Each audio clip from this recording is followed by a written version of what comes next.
He has presented his research papers on halal industry in many international conferences in Russia, South Africa, Kenya, UAE, Kazakhstan, Jordan, and many other countries. He is also publishing a research-based web portal on halal industry for the sake of awareness. Assalamu alaikum, sir. Is my voice audible to you?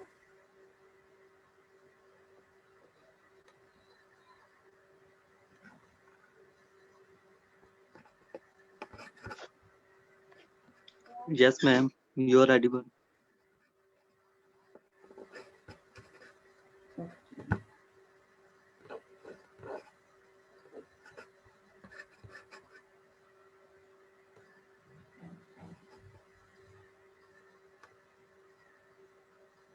Kindly wait for the speaker, Mr. Zubair Mughal.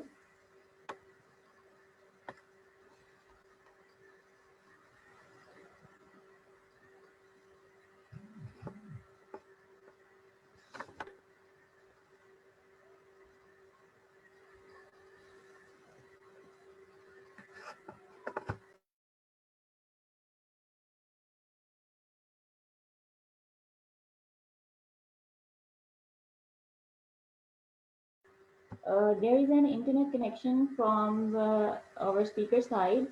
So whenever we connect them, then we will start our presentation.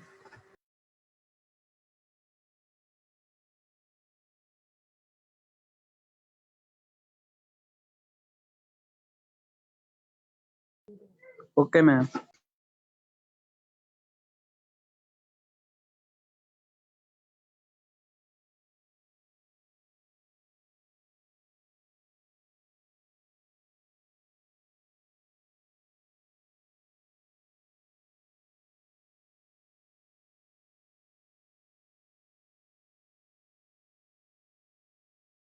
बोल की बोलेगा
Assalamu alaikum, everyone. Thank you for the patience. Actually, before this webinar, we had one webinar for Islamic banking and finance, which is just finished, and we started this webinar. We are about 5 to 8 minutes late. So without any delay, we start this webinar on halal industry. Raisa, are you with me? Yes, sir. I am with you, and I You am can hearing start you. the webinar. Okay. Okay, sir. Okay, thank you.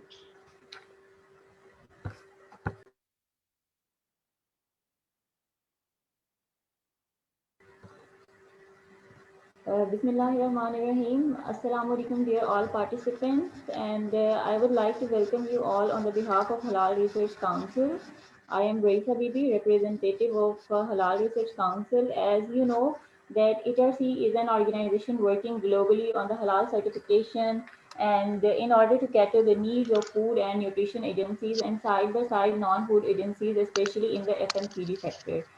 And today our speaker is Mr. Zubair Mughal. He is the CEO of Halal Research Council. His overall academic career is outstanding with diversified knowledge on halal industry. He is also a member of Halal Development Agency, Government of Punjab, Pakistan, and M3 Halal Industrial Park Development Committee, Government of Pakistan. He has also presented his research papers on halal industry in many international conferences in Russia, South Africa, Kenya, UAE, Kazakhstan, Jordan, and many other countries. He is also publishing a research-based web portal on halal industry for the sake of awareness. Thank you so much, sir, for giving us this opportunity. And now you can start your presentation.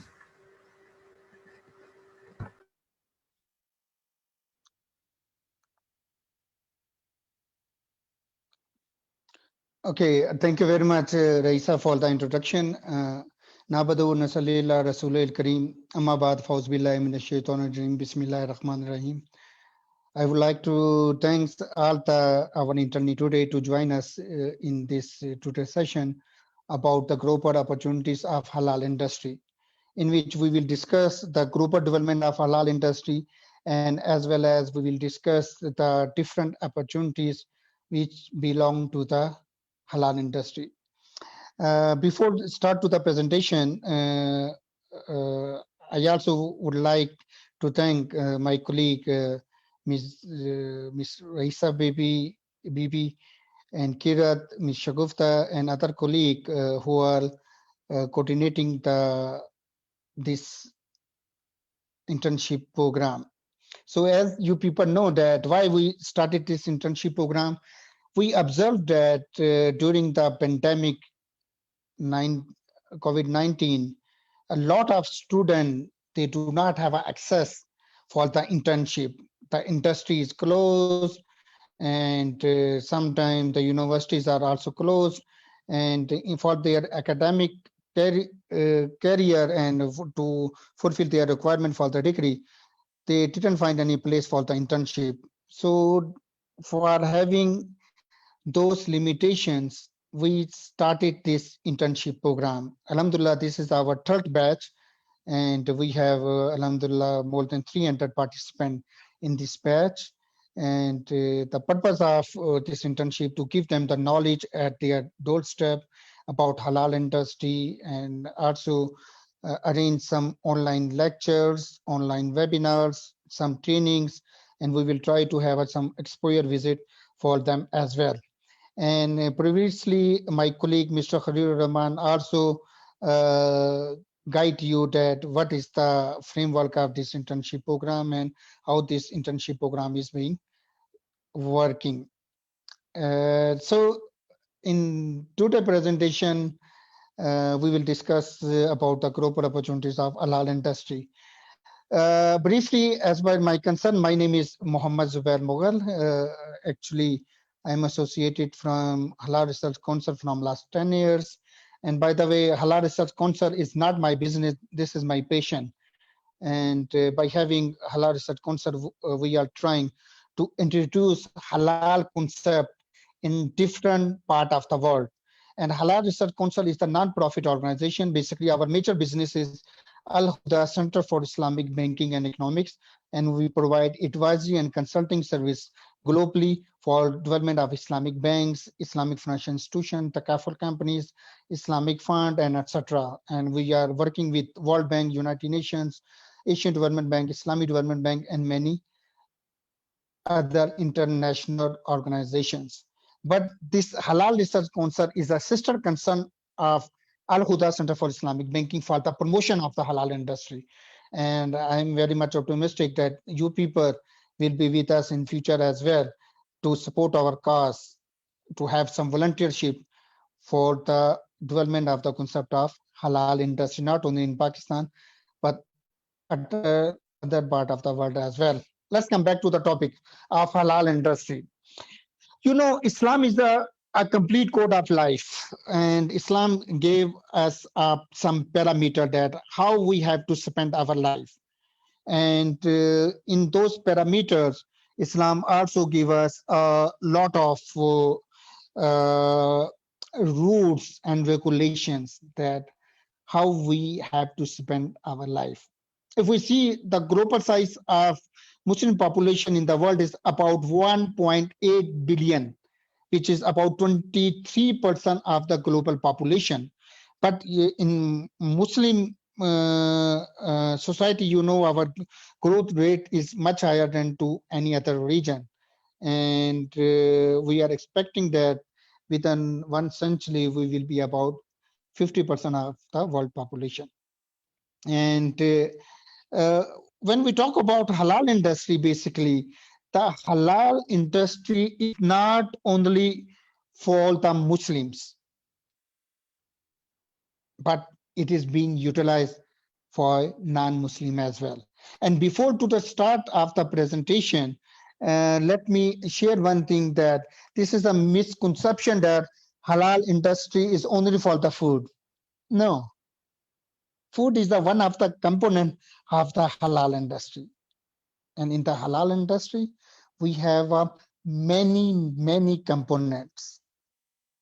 And among them is the halal tourism, halal motors fashion designing, halal pharmaceuticals, halal travel, and many other areas, halal services like Islamic banking, and many other things. So in this presentation, we will touch briefly to all the components are related to the halal industry, so that you can have understanding. And at the end, I will link halal industry with the opportunities, that what opportunities students have in this industry. The student who are especially from the food technology, the student from who are from the pharmaceutical, the student who are from the veterinary science, and the other agriculture science as well. Unfortunately, our maximum limit over here is about 100 participants. And Raisa, you are requested the people who are in the waiting room, you send them the link of our Facebook page so that they can join us at our Halal Research Council Facebook page. So by 2060, the Muslim population expected about to the growth of 70%, the increasing trend of the biggest economic motivator for the halal market, expected growth from 45.3 billion US dollar in 2016 to over 58.3 billion by 2022. So the trend in the investing in the halal industry is very good. And Islamic finance is one of the major component of the halal industry. If we see the Muslim population in different continent, the Asia have a largest Muslim population. After Asia, there is the Africa. By the way, right now I am traveling to Africa and Europe, and unfortunately last week I missed a webinar as well. Actually, I was traveling from Senegal to Mali, and my flight schedule was changed. Therefore, I unable to join that webinar, and I am apologize for it as well. So in Africa, yes, Africa is emerging for the Muslim population. 54% population of Africa is Muslim, and there are 56 countries in Africa. If we see in Europe, yes, Europe is emerging as well. If we include Turkey in Europe, then larger Muslim population is in Turkey. After then Germany, the 4% population of Germany is Muslim. And even in Russia, the 18% of the population of Russia is Muslim. And then France, and similarly then UK. And there is a couple of Muslims countries are in Europe as well. One of them is the Albania, then Turkey, then Bosnia, and then there are some country like Serbia, like Macedonia. They have handsome Muslim population over there as well. So then America, yes, in America about 1.5% population is Muslim, and then Australia. So the Muslim is everywhere, but the Africa and Asia is major hub for Muslim consumer market. So, by the way, when we talk about halal industry, basically in Islam, we have certain guidance for the food, but in many other religions, they do not have a complete guidance. We have some issues to consume certain products which might have alcohol, pig or byproducts from the pigs, fats, and etc. So whenever we produce and whenever we design the marketing strategy to introduce halal product, we consider that the total 7 billion population is our target market. And from them, 1.8 billion is our immediate or niche market, and rest is our secondary market. So our product, whenever we produce any halal product, our consumer market is all over the world. So the halal market is at the edge of major growth, and widespread recognition gained grips as Muslim and non-Muslim society. Awareness of halal is very good actually in non-Muslim communities. I'm Pakistani, Alhamdulillah, and I born and raised in Pakistan. So in Pakistan, sometimes we do not care about that what is halal and what is haram. Whatever we have to purchase, we have to consume. We cannot see this is halal or haram, and etc. But similarly, Muslim who are in non-Muslim countries, whenever we have to purchase anything, I'm right now in Ethiopia. Yesterday, I did some shopping. Whatever I purchase for my food item or even non-food item, I have to see the toothpaste, either that is halal or not. My soap, my shampoo, my food. So the awareness of halal consuming is much higher than in non-Muslim country than to the Muslim country. Because in Muslim country, we believe that whatever we produce, that is halal. I remember 6-7 years back, I visited one of the major food company of Pakistan. That is about 8 years back. And I requested them that please you have to take halal certificate from us. He started to fight with me. Mr. Zubair, are you thinking that we are producing haram? I said, no. Then why you are saying that we should have a halal certificate? We are producing halal things. I said, okay, you are producing halal things, but whenever you have to market your product in international consumer market, they will be care about to utilize your product, either that is halal certified or not. But yes, you are producing the halal. So in Muslim countries, Muslim majorities country, we have sometimes misconception that everything is halal. Anyhow, when he was agreed for the halal certification, and when we did their assessment, you will be surprised to know we find 6 such ingredients which contain haram ingredients. They were importing the gelatin from China, and that gelatin, gelatin is derived from the bones. In China, where is the halal slaughtering or halal animal? It's mean the correlating agent was have a pig fat ingredient over there and many other things. When we showed that in your food production, you had these 6 haram ingredients which are contaminated your food production.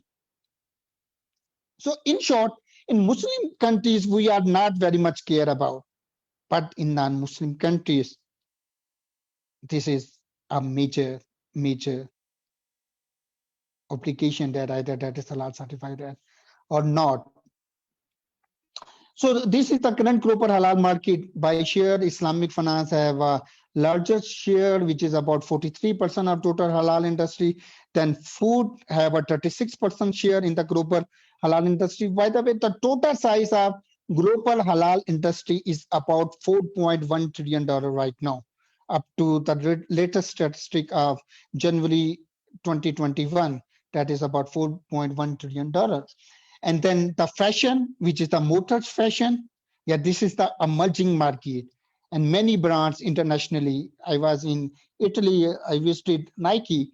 Nike is selling the abayas and hijab, and many other international brands from Japan, Germany, US, UK, even Turkish.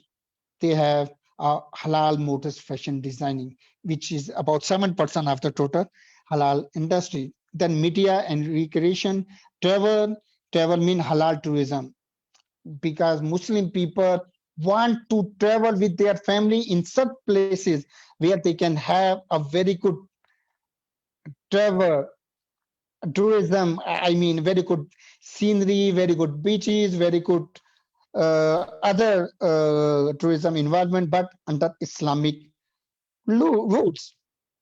So 4% of total halal industry is belong to halal tourism. Then cosmetics, yes, Islam allow a woman, they can utilize cosmetic, because in Sunnah there are a lot of things. Then for the wives of our holy prophet, they have some messages. And similarly, Islam have some guidance for the females for their beautification. So cosmetics do not have, we have any issue with the philosophy of the cosmetic, but what are the ingredients over there? What is being utilized in lipstick as a fat? What is the coloring agent and many other things? So the halal cosmetic is emerging in Muslim countries, in even in non-Muslim countries. Now the halal cosmetics are emerging, and we at the platform of Al Huda Center for Islamic Banking and Halal Research Council, we also certify some cosmetic companies in Pakistan and internationally who are producing halal cosmetics, and then pharmaceuticals. So these are the proper market by share of the halal industry. So let we discuss some opportunities in this industry. Let's start with the technology. By the way, during the COVID-19, we learned a lesson that without technology, it is not possible to have a very good growth. During COVID, we observed the mobile banking applications, the food delivery application like Food Panda and others, and similarly, some educational platform like Zoom and Meetup and etc. The travel platform for booking the hotels, airline, even for booking the taxi like Careem, like Uber and etc. They have increased their share. And similarly for the food industry, the technology will play a very vital role. Definitely, technology will be future, not only for the halal industry, because what I believe, in the future, the blockchain technology will play a vital role for the food industry and even for halal certification. Basically, blockchain is a validation system. You have to validate anything. The concept which we have, the from farm to fork, will be validated by the blockchain. For example, how blockchain will be in the future? I'm sure within 5 years, blockchain will be in the agriculture and the food industry. When a farmer will purchase the seed for you, that seed, the type of the seed and the gene of the seed will be at the blockchain. Okay, it is purchased by one farmer from Samundri near Faisalabad. So when he will sue, it will be at the blockchain, that in this geographical location, in this GPS location, this type of seed is being sued. When it will be grow, what pesticide being utilized, it will be at the blockchain. At the time of education, what type of education? Either through canal or through two-way and etc. That will be at the blockchain. When it will be grow up, then how it is harvesting, that will be in the blockchain. When it will be being packed or transported from the field to the market, it will be on the blockchain.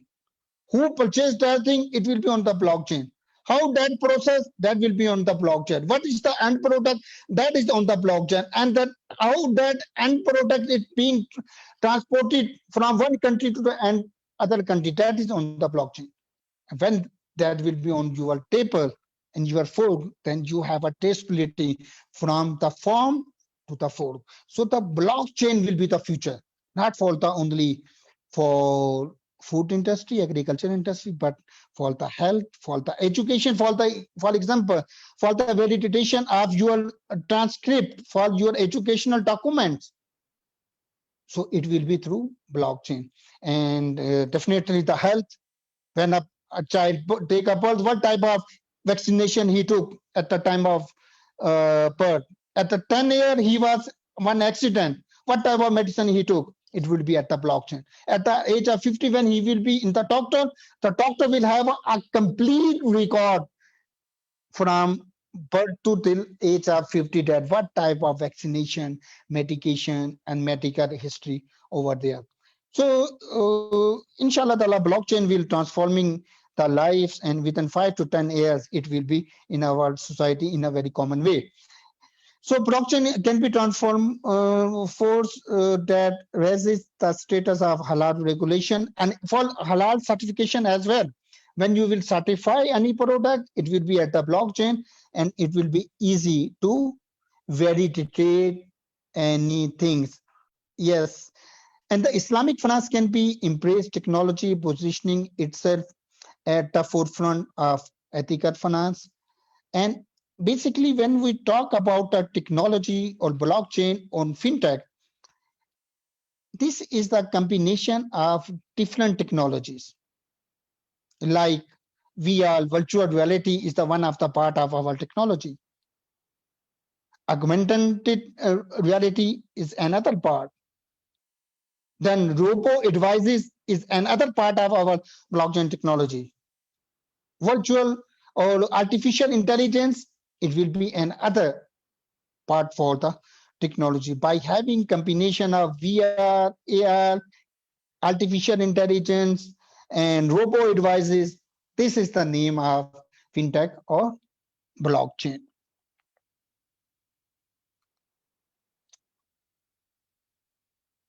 So investment in the halal industry, let's start about some statistic that what is the investment portfolio in different components of the halal industry. About $40.4 billion is belong to the halal travel, then motors fashion, and then Islamic fintech, and then media. These are the statistics other than to the food industry.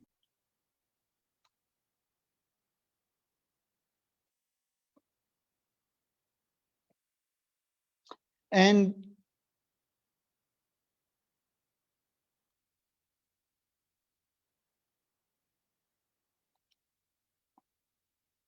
Raisa, can you kindly moderate the people for the session? There some messages are disturbing my slides.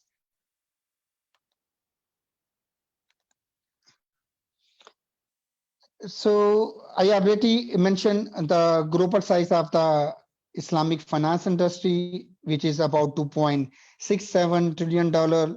And by the way, when we talk about Islamic finance industry, in Islamic finance industry, we have different components. In Islamic finance industry, we have Islamic banking. In Islamic finance industry, we have Islamic insurance, Islamic microfinance, Islamic fund, Islamic stock market, Islamic capital market, and etc. And by having these statistics, 1 minute. Right now, in 120 countries, the Islamic banking and financial institutions are working, including Asia, Europe, America. Even only in America, there are 51 Islamic financial institutions are over there. Islamic finance now becoming emerging not only in the Muslim countries and in non-Muslim countries as well.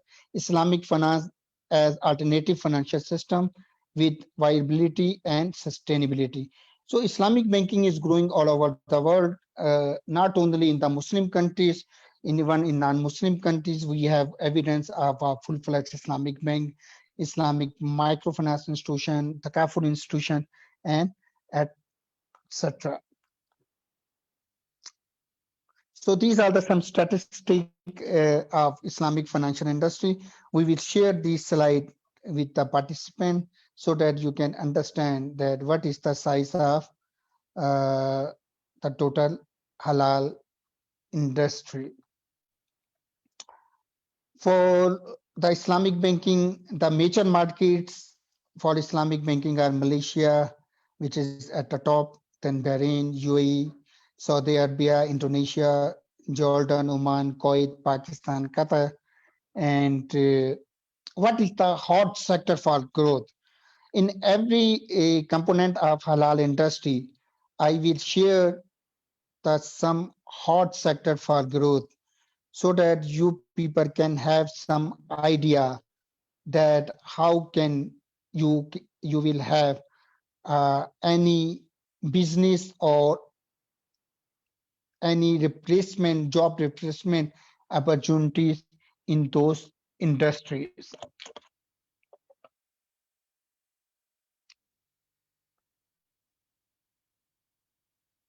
1 minute, please.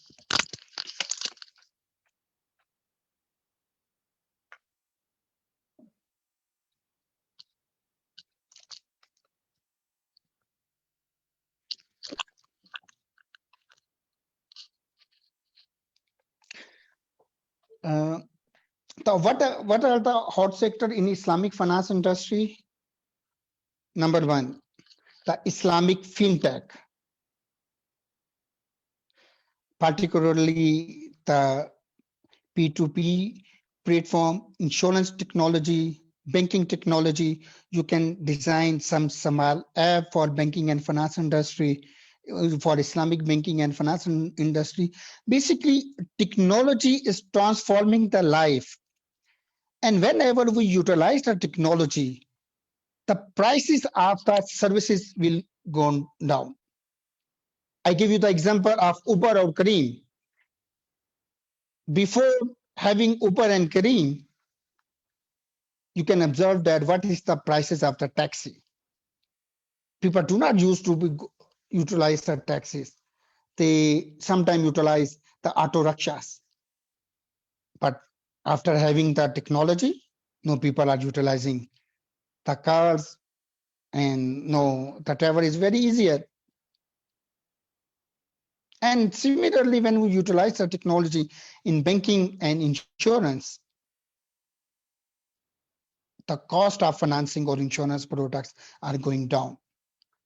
Let me share you my experience for insurance technology. When I was a child, I'm basically from Multan, and in my village, when insurance people came to my village to insure the livestock, they have to put a permanent tag at the ear of the animal or livestock that this animal is insured.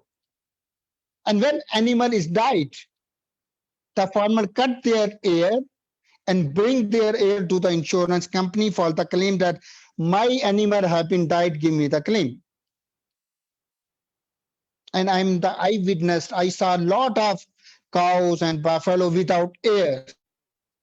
It means they cut their ear and take the false claim. But right now, after having the insurance technology, how they insure the livestock? They put one GSM SIM in the solid that GSM SIM in the stomach of the animal, or they put that GSM SIM in the body of the animal. And when there is any claim, the insurance company see their geographical location. Either heart is beating or not, either that animal is moving or not. And by having the GPS technology, they have to go there and see either animal is died or not. So it means the false claim have been eliminated and the price of the insurance product is gone down. So anyhow, so heart sector for the growth to design some application for Islamic social finance, for Islamic microfinance, for collection of zakat, collection of khairat and contribution, etc. These are the some sector which is have a growth. And this is the industry size which I already mentioned to you. Okay, come to the halal food industry. The total food market spending is 1.3 trillion in 2018 with 6.3% growth. Until 2024, it will reach about $2 trillion USD market. Right now, in 52 countries, they have a halal regulations. They have a halal infrastructure. And in 52 countries, there are only 9 countries who have a complete halal infrastructure. And Alhamdulillah, Pakistan is one of them. When we talk about halal infrastructure, by the way, what we require? We require the standards. In Pakistan, PSQCA already issued 2 standards for the halal industry. For halal food management, one for halal food management and one for halal certification. Then for the halal enabling environment, we need the accreditation. In Pakistan, we have PNAC, Pakistan National Accreditation Council, who accredit the halal certification bodies. Then number 3, the educational institute. This is a very key component for any country for the enabling environment for the smooth development of halal industry. In Pakistan, we have a very good universities, very good food science university like Faisal Agriculture University, Faisalabad, Arid University, BZU, KBK University, many other universities who have a very good programs for food technology. Even for veterinary, we have a dedicated university. And we also have a very good universities for other component of the halal industry as well. So in 52 countries, we have halal regulation, but in among 9 are the countries who have a complete infrastructure for halal industry development. As I mentioned, for the development of halal industry, we need standard, we need accreditation, we need education, another institute, and as well as we need the Sharia scholars. Alhamdulillah, in Pakistan, we have ideal Sharia scholars who are working for the halal industry. So we have almost all the components which are necessary for the development of halal industry. And in other countries, Sudan, UAE, Malaysia, Indonesia, they also have a very good infrastructure for the development of halal industry. And one of the components for the development of halal industry is the laboratory. In Pakistan, we again have a very good laboratory. PCSIR have a very good laboratory network, as well as University of Veterinary Science have a very good food testing laboratory. Agriculture University and other universities also have testing laboratories. So unfortunately, in Pakistan, we have a complete halal infrastructure, but instead of that, our halal export to the international market is less than 1% of the total size of the halal industry. This is really unfortunate. The country having 99% Muslim population, 220 million total population, and our export to the halal industry is less than 1% of the total halal export. I'm the resident of UAE in Dubai. We did one exercise that in Middle East mean UAE, Qatar, Bahrain, Oman, Saudi Arabia. Who are the major exporter of the halal food in these countries? And you will surprised to know in first 10 countries, we didn't find any Muslim countries who are exporting halal food to these 10 GIC countries. The largest exporter to Middle East for the halal, for the food item was the Brazil with the name of halal. The second for meat and for other meat product was Australia and New Zealand. And then the Argentina for milk and by meat product like cheese and butter and etc. Then Russia, then France, then Thailand and India. Among 10 countries that who are the largest exporter of the halal product in Middle Eastern countries, we didn't find any Muslim country. So we have to think about this as well, especially in Pakistani scenario, that we can have a Samar cottage industry, the Samar businesses. We can produce the halal gelatin. We can produce, this is Samar industry. The halal bones, crushing bones. And you see, when you slaughter one animal, there are 56 industry who are based on that slaughter. The casing is being utilized in the sausages. If that is the halal animal and slaughtered with Zabia rule, then that sausage is halal. So we can have a very small industry for sausages to for casing to export to international market.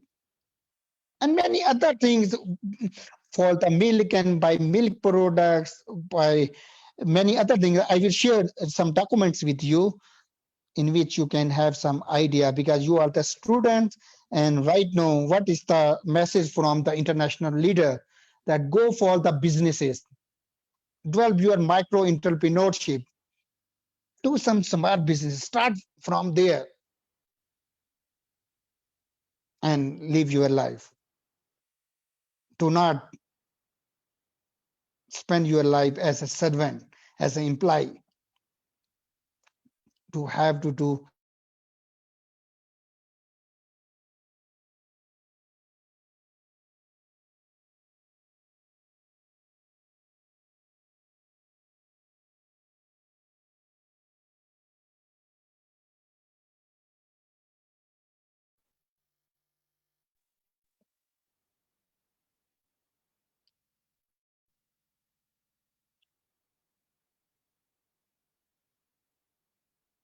Hello.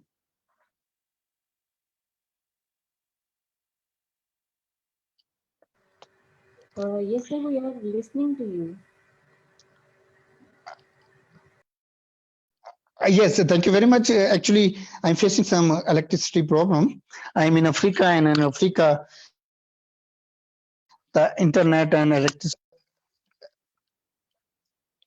Let me continue my presentation. Actually, I'm online through my mobile, but my presentation is at my laptop. My laptop connection is not good right now. I hope so my presentation will appear shortly, but I will continue with you. So I was talking about halal food, and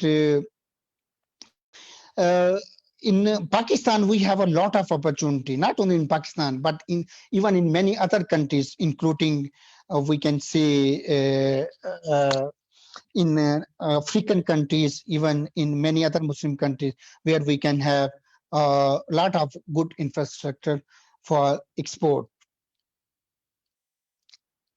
Just give me 1 minute. Let me share my presentation with you in the. We were talking about the technology, but sometimes some things are beyond our control.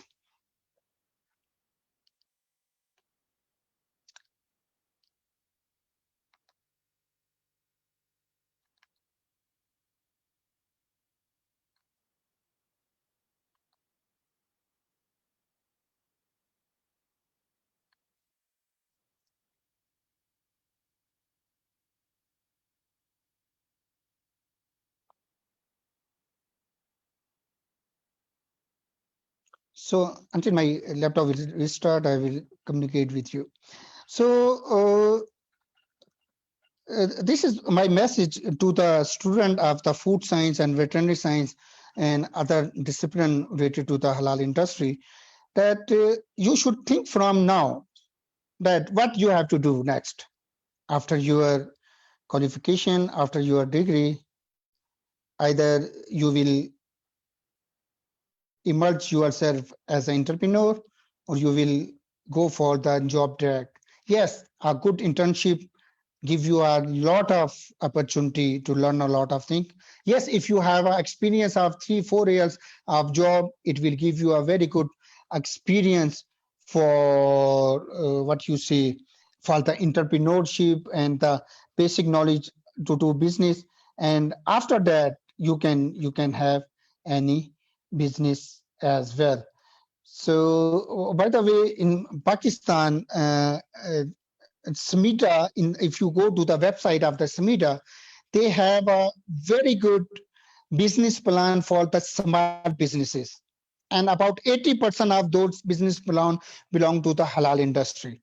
And you can start those businesses within the investment of uh, from 1 million Pak rupees to 5 million Pak rupees. But it will give you a very good opportunity for the business. So for the halal food industry, what are the major indicator for the development? Yes, UAE is on the top. Why UAE is on the top? Because this is the trading hub. A lot of trade. For example, whenever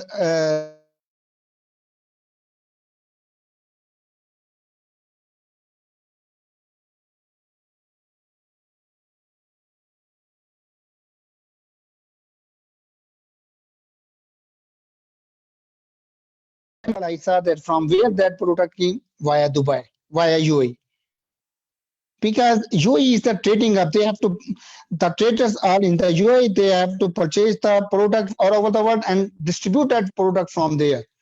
So in halal food, UAE is the largest statistic for the exporting of the halal product than Malaysia, Brazil, Australia, then Sudan, Oman, Brunei, Turkey, and many other countries.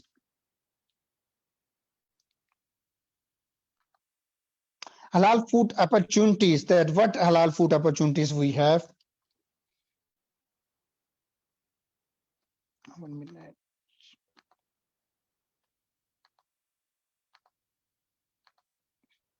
I want to share this slide with you so that you can understand the opportunities. I am online now.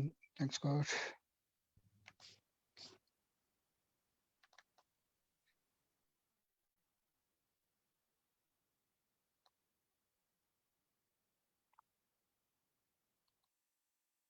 I'm apologize for the disconnection, and you should understand that the electricity problem is not only in Pakistan. This is all over the world. So this is the hot sector for growth in 2020 and 2021. The halal ingredients. Yes, this is a very big market. Very big market. You can explore this industry by having a small investments. Then the second, halal feed. This is another concept that yes, in Pakistan we have a lot of ready to cook food and we have a lot of products. But the question is that what type of feed that chicken and animal are being consumed?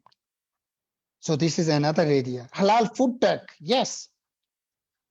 You have to design one portal only for halal trade, like Alibaba from China, one of the giant. They are trading that their platform is the trading platform. So there's a need of platform for halal. Even if you have a large one platform for halal ingredient, You cannot fulfill the global demand. But unfortunately, we do not have such technological enhancement in our halal food, especially halal food sector. If you see Food Panda and many other similar company, they have a very good success stories. Then another sector for growth is meat-based meals and snacks, retail concepts, and halal products e-commerce. So for the halal food, these are the some opportunities which can be cultivated.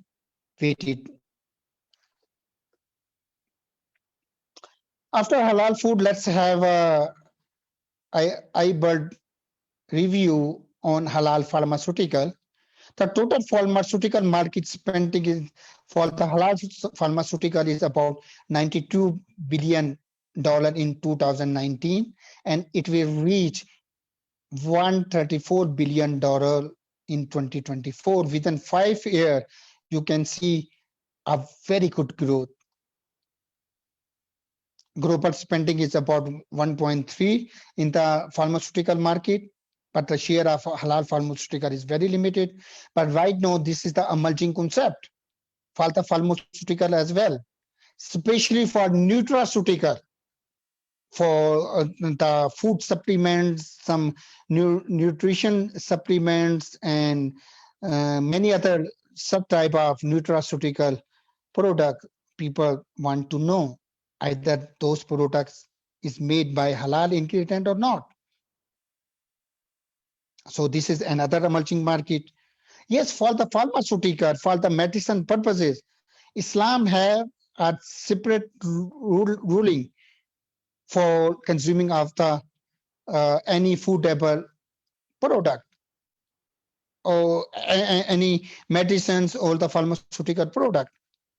But for the nutraceutical, they have a separate ruling. So one of them is halal gelatin. You know, gelatin is being utilized in all food and non-food item. Gelatin is the food. Basically, this is the technique again. It is being utilized for manufacturing the capsule, medicines, different type of syrups in food industry, as in the jelly, in the bakery, in the sweet industry, the gelatin is being utilized. So this is the market about the halal pharmaceutical. And what is the hot sector for growth for 2020 and 2021? Number one, the halal gelatin. Yes, if you do not have a investment to have a halal gelatin, but halal gelatin have a variant. Some gelatin is extracted by the bones of the animals, and now the plant-based gelatin is also available. And then in gelatin, they have a different grade, the food grade, the pharma grade, and etc. So you can have any byproduct. You do not produce the gelatin, take the gelatin, have a value add, and then export or give that gelatin to the domestic use to the industry. The halal vaccine, yes, that is another area. Because it is requested if our honorable participant mute their mic. Jazakallah.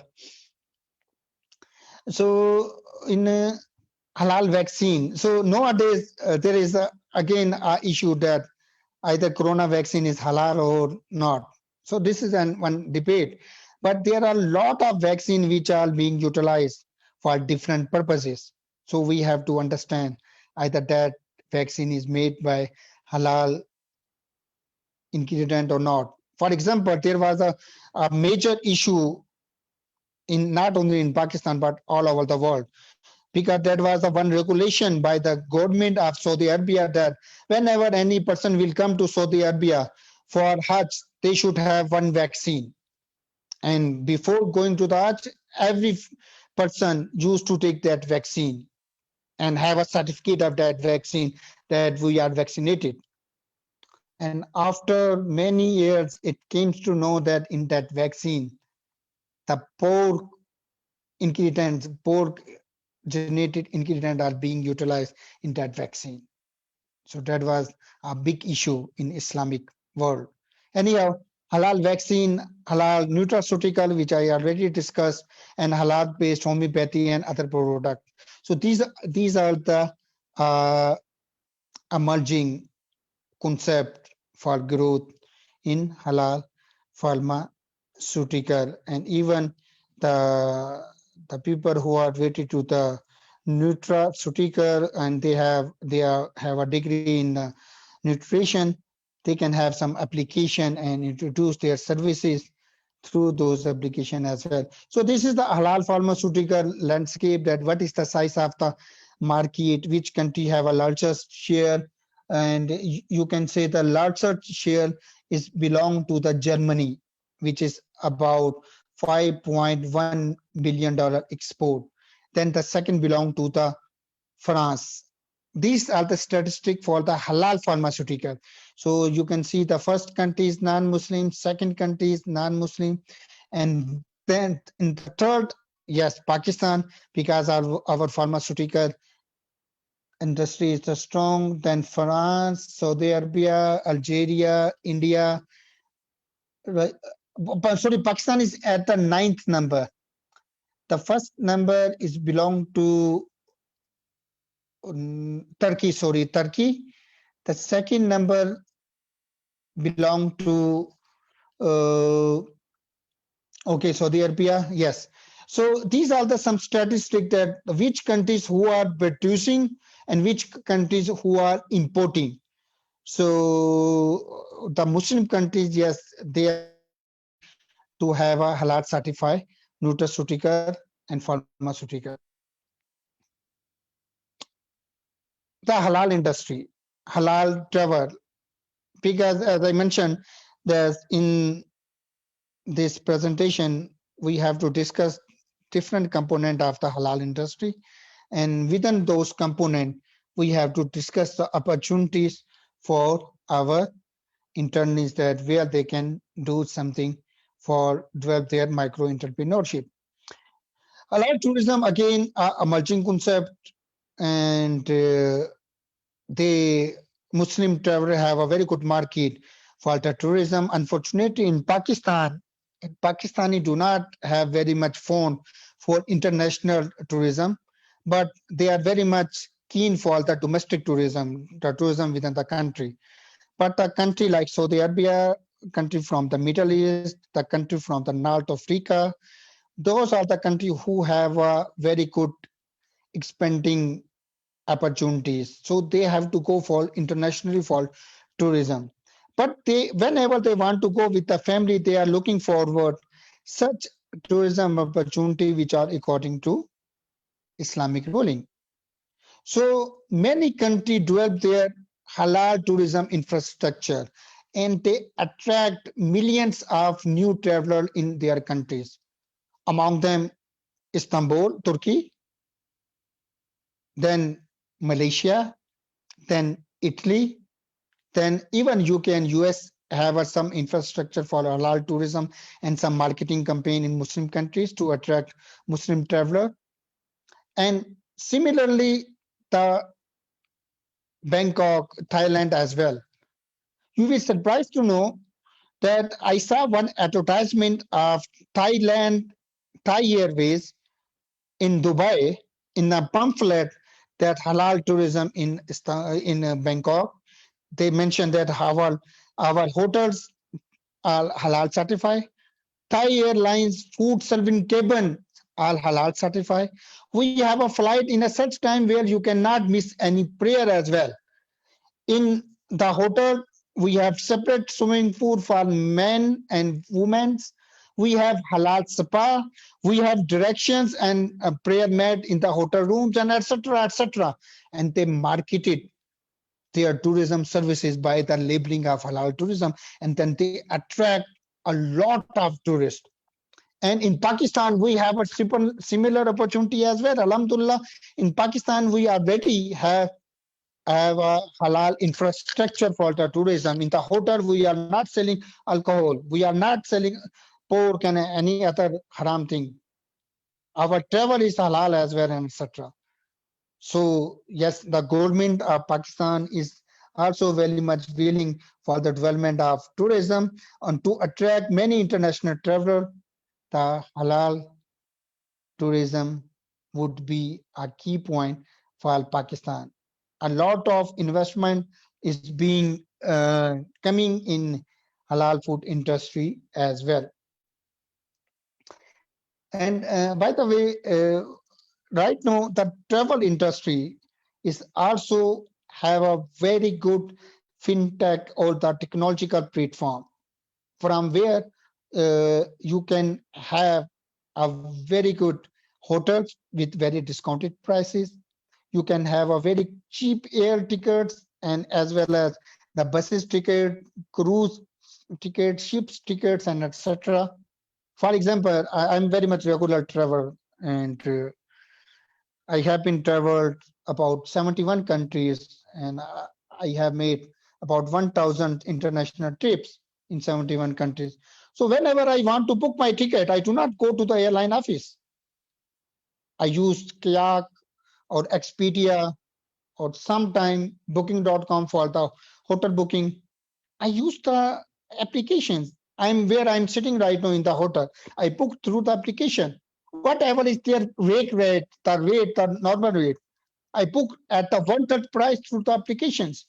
So for the halal tourism or for the travel, the technology is also playing a very good role. So this is another area that we can design some application. Might be a one application for a domestic tourism. Falta, you have a hotel from Malam Jeppa, from Murray, from Azad Kashmir, from Sawat, and have an aggregator and utilize that aggregator for the halal tourism. So these are the, by the way, some countries who have a very good indicator for halal tourism. The Malaysia, UAE, Turkey, Indonesia, Maldives, Tunisia, Azerbaijan, Jordan, Albania, Thailand. Luckily, I visited all these countries, and I think so. The largest halal tourism infrastructure is in Turkey, in my point of view. Then Malaysia, then UAE, Maldives, Azerbaijan have a very good infrastructure. And then there are some small island like Zanzibar. Zanzibar is a small island of Africa, and 100% Muslim population is over there, but very beautiful beaches and scenic is over there. So anyhow, so these are the some indicators. Then Motors fashion designing.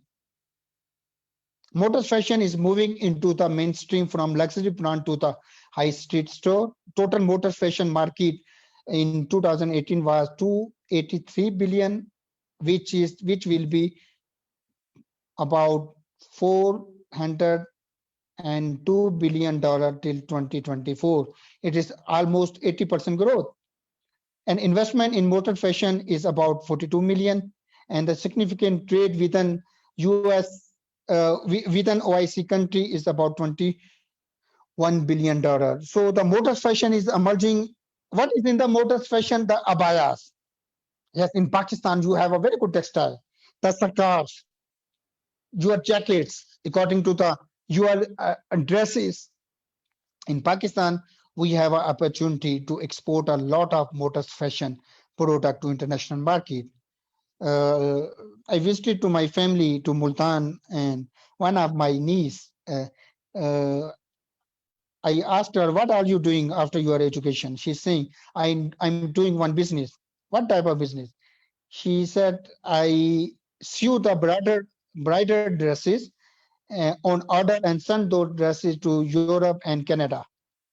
I said, "How much you want?" She said, about 1 lakh per month, or about 1,50,000 per month, like this.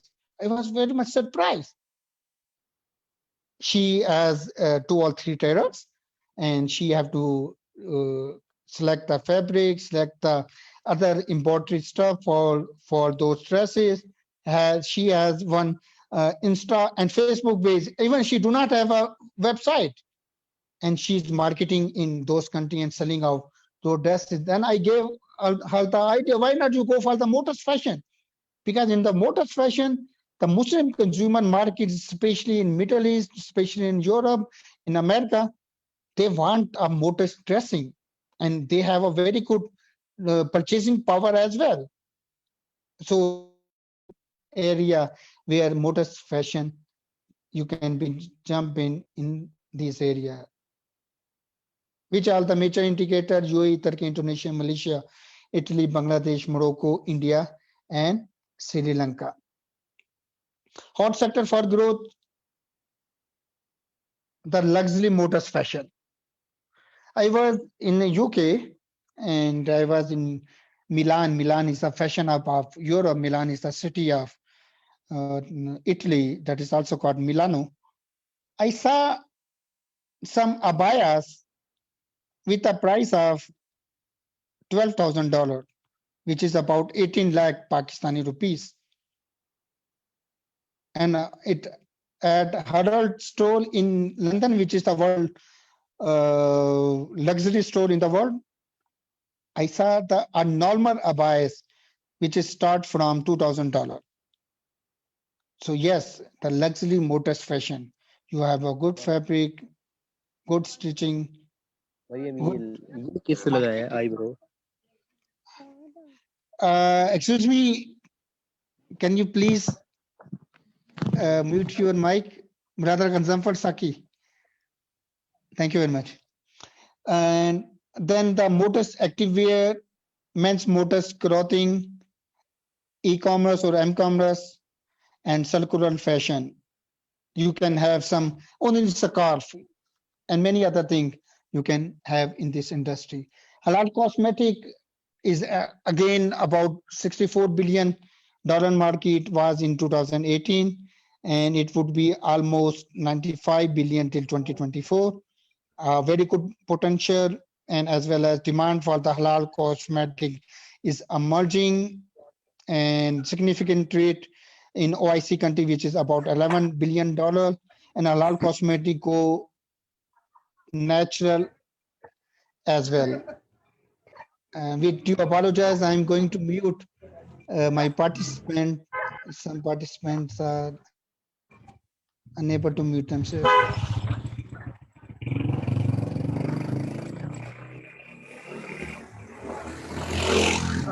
Sir, kindly make me a co-host so that I can manage all of them.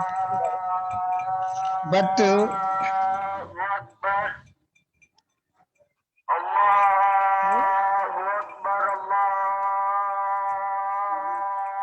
we have to listen the prayer, then I will unmute.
Okay, thank you very much. I do not want it to mute the Azan.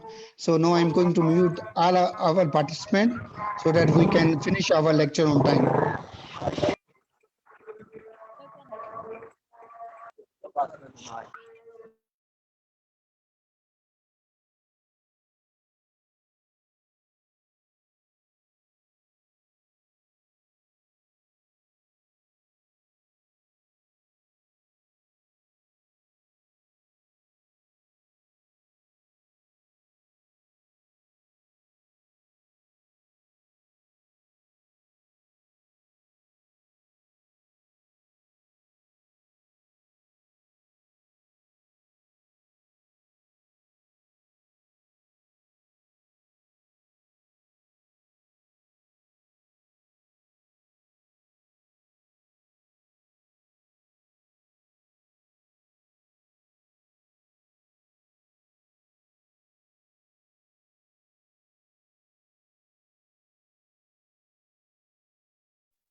Yes, sorry, my mic was mute.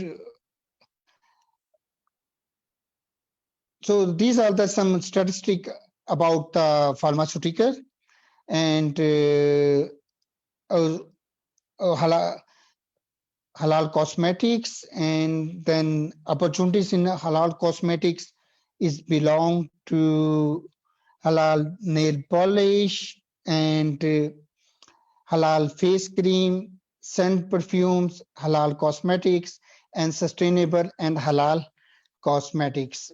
So these are the some hot area to grow. In the last few slides, let me discuss for halal certification. There are some challenges for halal certification industry. And by the way, if we see in Pakistan, even in Malaysia as well, we can categorize halal certification industry into 4 categories. The number one, the multilateral certification agencies who are working for halal certification as well, like RINA, Modi, SGS, and many others. This is the one type of market. The second type of halal certification agencies are multilateral halal certification agencies, who are the halal, international halal certification agency who are working in Pakistan, like Afanca, Sana. And the third types of halal certification agencies who are based in Pakistan, like Halal Research Council and many others. And the fourth are our religious school, madrasas. So we can categorize our halal industry into 4 categories. But sometime halal certification concepts is being misutilized as well. I do not want to mention the name of a largest ready to cook food chain of Pakistan.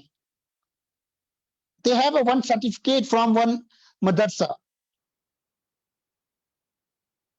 I approached the madrasa that this food chain, which is the one of the largest food chain in Pakistan, have your certificate. How you gave that certificate to them? The Mufti of the madrasa mentioned that they came to us for halal certification. We told them that bring your slaughterman, and he had to slaughter the chicken in front of us, and we will give you the certificate. He said that person came, and that person fulfilled all the 4 Zabia rule, because for the Zabia rule, they have a 4 things that the slaughterman should be Muslim. He have to words Allahu Akbar, and the face of the animal should be facing to the Kaaba, and the 4th that it should be slaughtered from the jaguar van. The Mufti Sahib said that he fulfilled all the Zabia rule and we give the certificate. Then I requested him that you give him the Zabia certificate. You didn't give the halal certificate, because after the slaughtering, there is the process. That is a ready to cook product. What type of preservators to preserve that chicken? You do not know.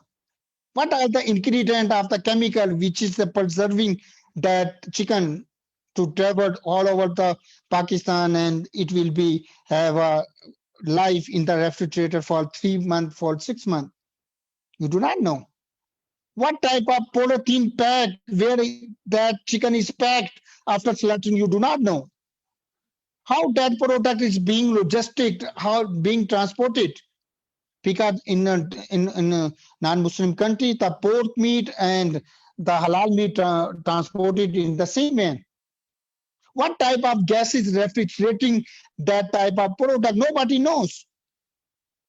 So it's mean your certificate is only the Zabia certificate. That is not halal certification for the food. So by the way, the food certification is beyond to the Sharia scholars now.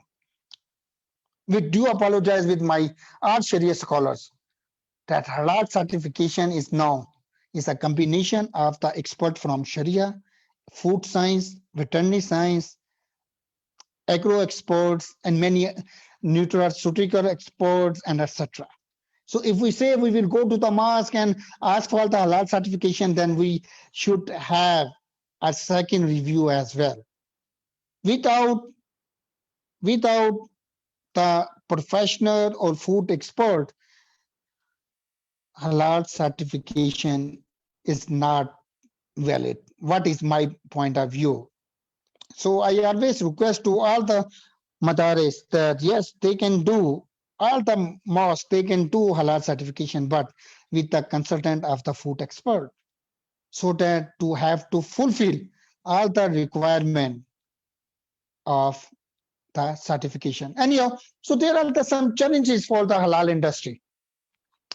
The lack of global alignment. Halal certification is necessary operational step addressing halal need, but remain a challenging and a complex process. Because right now for the halal certification, you need a lot of testing.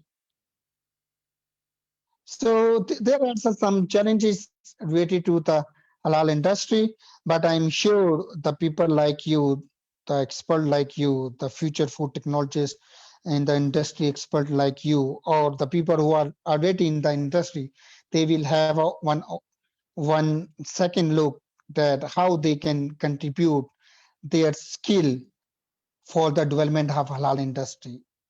I am not saying that you people do not go for the job or for the industry. You people go for the job and industry. But as a part-time, you have to start some smart business related to the halal industry. Smart cottage industry. You know, from where Amazon and Facebook was started from the garage of their houses. And now they are the trillions in dollars. So I'm sure that by having, that's why I'm encouraging you for the entrepreneurship in halal industry, because I believe that when you will produce halal, then you people definitely rescue the people from haram thing and bring them to the halal. I was in Nigeria last year, and in Nigeria, I met some investors. They said we need halal ingredient, but we do not find anywhere. We need halal gelatin. We do not find anywhere that is halal. So we are importing from China. I wrote one article that in China, you know, in China,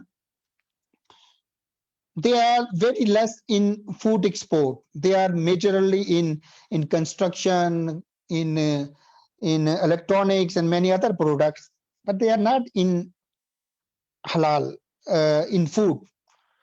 So when they started CPEC corridor from Pakistan, I wrote one article that they should have some industrial park along with the CPEC route.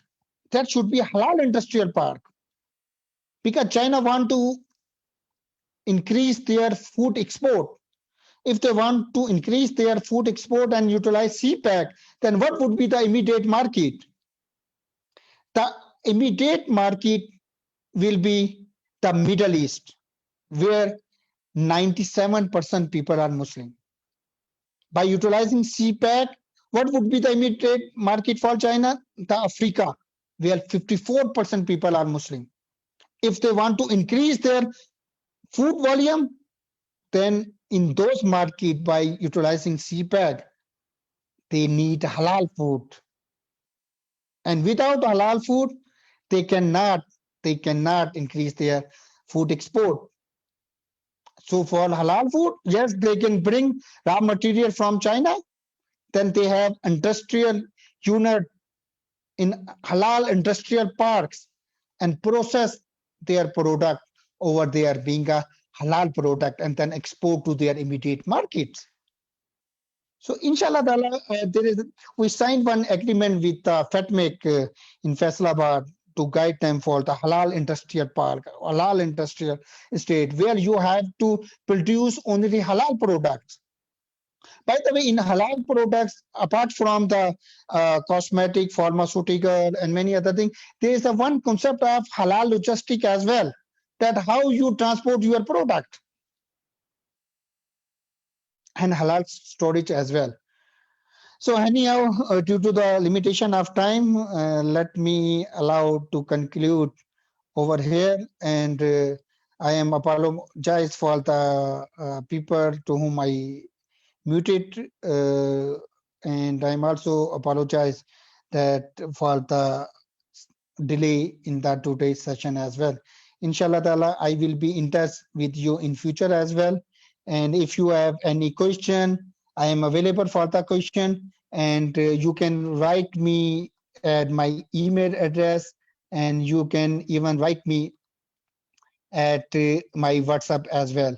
In the chat box, let me share my email address with you.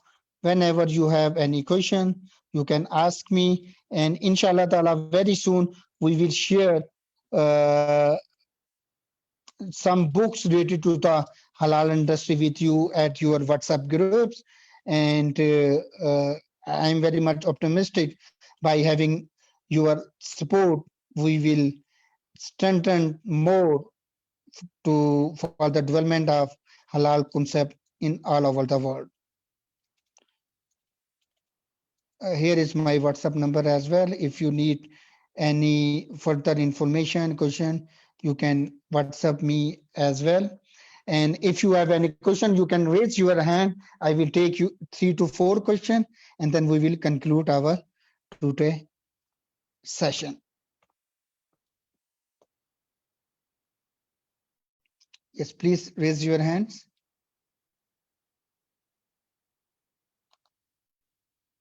Yes, Manzoor Ali, you can unmute yourself, please. अस्सलाम वालेकुम sir. वालेकुम अस्सलाम। Sir जी अभी internationally tourist आते हैं पाकिस्तान में, तो उनके लिए क्या पाकिस्तानी उनकी जो रिक्वायरमेंट है ये कैसा अलाउ कर सकते हैं कि अगर एक पाकिस्तानी आता है कि इसको मतलब पाकिस्तान ऐसे हलाल प्रोडक्ट मतलब प्रोवाइड करते हैं, तो उनके लिए हम क्या करें sir? Thank you very much, brother. We have some international participants as well in our today session at Facebook and at Zoom as well. So I have to repeat your question.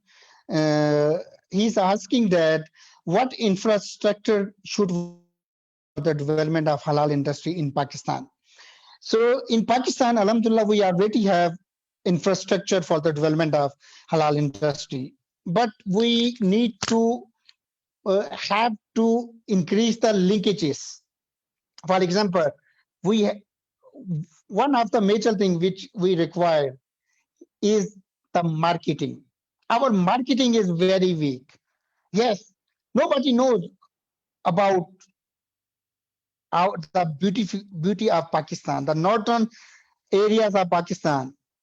I am very much honest. I've been in Switzerland. Our northern area is much better than to the Switzerland. But unfortunately, we do not have a very good pictures. We do not have a very good portals. We do not have our dedicated marketing company who market our tourism to the international industry, especially in Muslim industry. As I gave you the example of the Thailand, that they have an advertisement in Dubai that we have a halal tourism infrastructure in Bangkok, which is the capital of Thailand. Similarly, the second thing, we do not have a coordinated efforts. The tourism is that coordinated effort. Our airline is not strong. Why Turkey have a very good tourism? Because the Turkish Airways have an operation in 142 countries. Why Dubai have a lot of tourists? Because their Emirates and Etihad Airlines is operating all over the world. They bring the tourists. Pakistan do not have a very good airline. We do not have a very good hotel. Hardly we have 5-star hotels, and in my point of view, they are basically 4-star hotels. We do not have a 7-star hotels. We do not have a such activity who attract the tourists in our country. So I'm sure by having a coordinated effort in Pakistan, by having some halal tourism events, agri-tourism event, and many other type, because tourism have 21 types of tourism is working all over the world: agri-tourism, ecotourism, halal tourism, medical tourism. That another concept, that medical tourism. By the way, we are trying to establish a one company in Pakistan for medical tourism to bring the patients from, especially from African country. They are 56 African country. They are majorly 60% of their patients they go to India for the tourism. Yesterday, I was with one of my friend in Africa. He said when we go to the Bombay and when we sit in the taxi driver asks us which hospital. They do not ask us that which hotel, which hospital, because our most of the people go to the India for the medical purposes. So the medical tourism is another area which can grow in Pakistan. So yes, for the development of tourism is a coordinated effort, and I appreciate to the current government they are trying their level best to increase the tourism industry, because in tourism industry, many countries who are the very good developed country, their major indicator in the GDP is from the tourism. Yes, brother Khalid Abbas, you can unmute yourself, please. Thank you, sir. Sir, I asked you a question. Sir, I am from Faisalabad. Sir अभी आपने बताया कि ना फैसलाबाद में हमें एक अभी agreement sign किया है तो हलाल प्रोडक्ट्स के बारे में, तो सर उसके बारे में थोड़ा सा बता दें कि सर इस एग्रीमेंट के हमें जो एज अ फूड टेक्नोलॉजिस्ट इसका हमें क्या बेनिफिट होगा कि जो आप उनके साथ एग्रीमेंट कर रहे हैं, तो सर थोड़ी डिटेल्स बता दें. And second one is sir there is only one food processing industry Pemco Pakistan Punjab in Punjab. So how the government facilitate him for the future for entrepreneurship? Can I start his own business because I belong to some formal backgrounds? I have Okay. जी sir. तो Okay, हम इस तरह thank you very much for your question. For the development of basically we signed agreement with the FETMEC for the development of halal industrial estate, which is called halal industrial park as well. So, but as per your job ability, I think so we should not rely on the government. The one of the major contributor in the job market is the private sector, and private sector always give good job opportunities. Yes, micro entrepreneurship, you should not be only focus on PAMCO and etc. You have to see the other organization like TTAP, Trade Development Authority of Pakistan, SAMIDA, and as well as there are different programs from USAID, GIC, from the World Bank, and etc. So you have to look their program for the entrepreneurial development. And I'm optimistic by having such linkages, you can do a very good job or business opportunity in Pakistani market. Yes, Ziniyat Shah, please unmute yourself. Thank you, sir. My question is that coming from a microbiology or biochemistry background, I'm guessing that my background has more to do with R&D, right? Yes, please.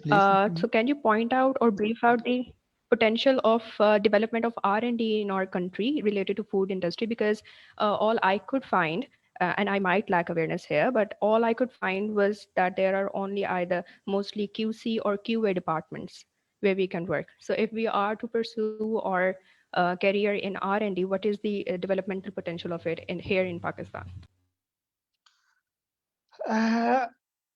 In Pakistan, unfortunately, research and development is very weak. Very, very weak. I visited some different brands in different countries for coffee, for tea, for other many food processing unit, and I was surprised to see that their major departments is the R&D department, where they have to do a different research to make different flavors and etc. etc. But in Pakistan, when I visited to the industry, they have a, a less privileged department in any food industry in Pakistan is unfortunately R&D. And they have some very limited laboratory equipment over there. And sometimes they hire a part-time staff for research and development. So I think so the research institution, the universities, and by having the collaboration for the multilateral organizations. By the way, this is a very good news that Pakistan have a very good opportunities for R&D from the international organizations.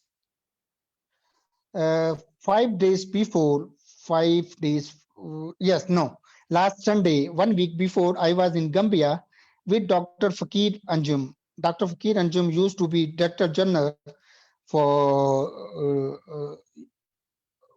Faisalabad Agriculture University for Food Science Department for NIFSAT. So I was with him. He is right now the Vice Chancellor of the Gambia University. He was saying the same, that in Gambia, that is a small African country, we have a lot of opportunities for R&Ds. But in Pakistan, unfortunately, our R&D is very low. He mentioning the same. Our laboratory is not at that level, even whatever laboratories we have in African countries. So by the passage of time, you have a Prime Minister portal, you have to write to them that in food industry there's a lack of R&D, and might be you will find some solution, but by raising the voices, you will find the solutions, inshallah. Yes, brother Maqsood, you can unmute yourself.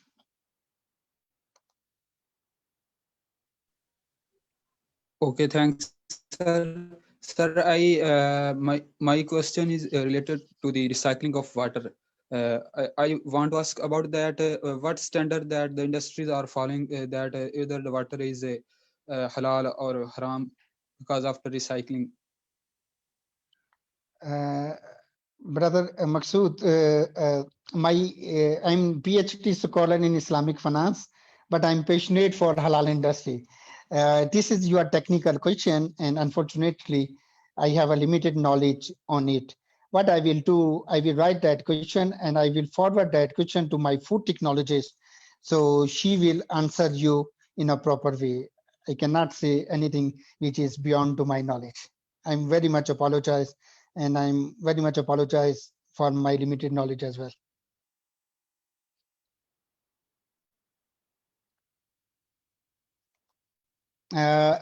Sister Raisa, can you kindly note down that question and note down the contact detail of the brother so that we can answer that question to him on Monday, inshallah. I will take last question from the Zoom, then I will go to the Facebook and take some question from there as well. Yes, brother Rao Hamza Khalid, please unmute yourself. अस्सलाम वालेकुम sir. Sir मेरा question ये है कि dairy industry में ऐसे कौन से प्रोडक्ट्स हैं जिनको हम हलाल तरीके से बना सकते हैं, जैसे कि अभी हम ऐसे कौन से प्रेजर्वेटिव्स, इमल्शंस या कुछ और ऐसे यूज कर सकते हैं जिससे वो हलाल तरीके से? We have one list of those products because in the dairy industry, जैसा कि आपके इल्म में कि इसके अंदर बहुत वेरिएशन है। अगर आप चीज के प्रोडक्ट लाइन देख लें तो वो तकरीबन 20-25 आपकी बन जाती हैं, चीज एंड बटर की। तो what I will do, we have one list that what type of products are available in the halal industry which belong to the dairy industry. So you are requested to WhatsApp me your contact detail or email. I will share that list with you, inshallah.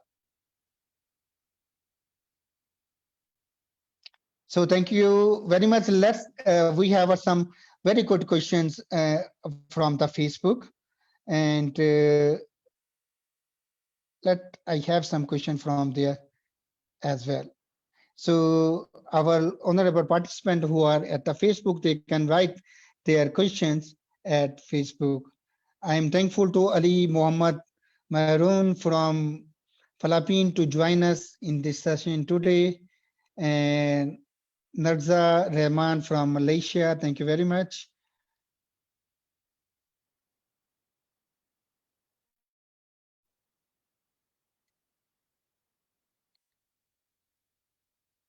And so let me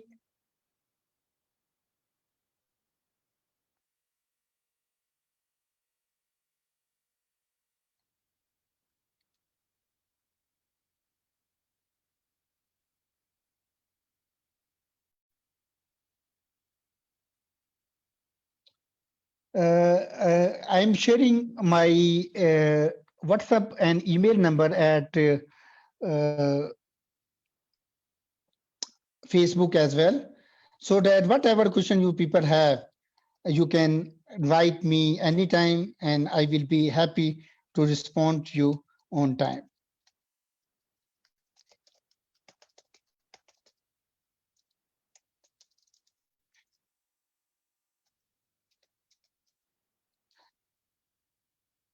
And I'm very much happy to share with you that we are going to finalize a series of lecture for you, and my team member will share those details with you, inshallah ta'ala, in coming week, so that we different international scholars in different countries to be with you on those lectures on different topics, so that you will learn from their experiences. And if you have any suggestion for any specific topic which you want to learn and which you want to have expertise, you can share your topic with us as well. Thank you very much for your valuable time. Jazakallah, and I'm thankful to you that you have spared your time during your weekends. And Assalamu alaikum and Allah Hafiz to all the participants who joined us from Asian side. Good night to the people who joined us from, and good afternoon to the people who joined us in Africa and European market. And I'm looking forward to communicate with you very soon again. Assalamu alaikum. Allah Hafiz.